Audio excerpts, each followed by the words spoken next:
Example 2, verifying antiderivative formulas.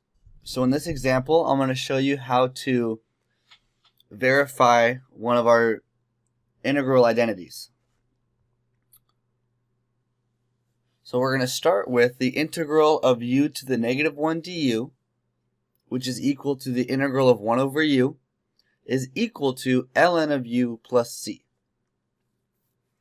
So the way these work, if you want to verify it, we're going to start with something we know and prove the second thing to be true. So because we're trying to prove that the integral is true, we're going to start with the answer and we're going to end up with the integral. So because we're dealing with the absolute value of u, we need to remember something about the absolute value. Recall that the absolute value is equal to the positive version if it's greater than 0, and the negative version if it's less than 0. So this is something you're going to want to keep in mind when doing this problem. So we actually have to do two cases.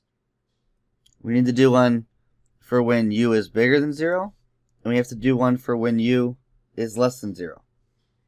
So when u is larger than 0, let's go ahead and start by taking the derivative of the function.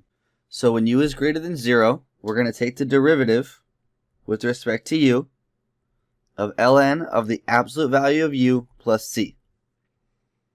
Well, since u is larger than 0, we can just drop our absolute value signs. So we get d du of ln of u plus c, which is equal to the derivative of ln is 1 over u, and the derivative of the constant is 0, so you get 1 over u.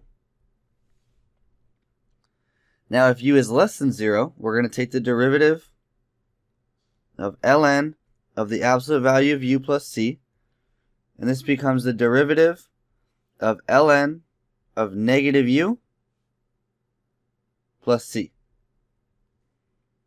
The absolute value becomes negative u because u is less than 0.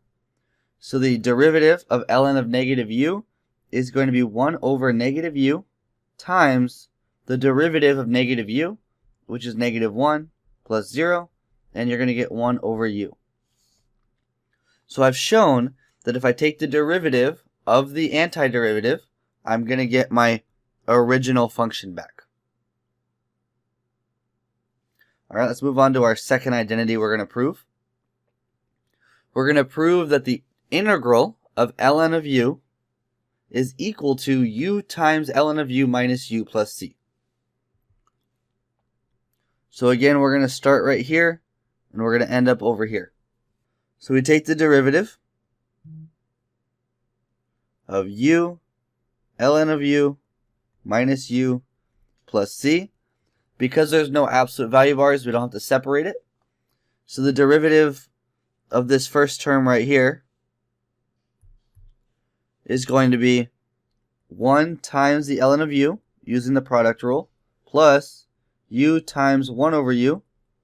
The derivative of negative u is negative 1 plus 0. And I'm going to get ln of u plus 1 minus 1. And that's going to give me ln of u. So I've shown how I've gotten this part right here back as my original function. And so now what I want you to do on your own is try to verify this identity. So again, you're going to start here, and you're going to end up with what's inside of the integral. So go ahead right now, pause the video, and try that on your own. Alright, let's try it together, see what we get. So the derivative, d du, of cosine inverse of u plus c. Well, the derivative of cosine inverse is negative 1 over the square root of 1 minus u squared. And the derivative of a constant is just 0. So you're left with negative 1 over the square root of 1 over u squared. And that's it. This mainly comes down to remembering your properties of derivatives and how to take derivatives correctly.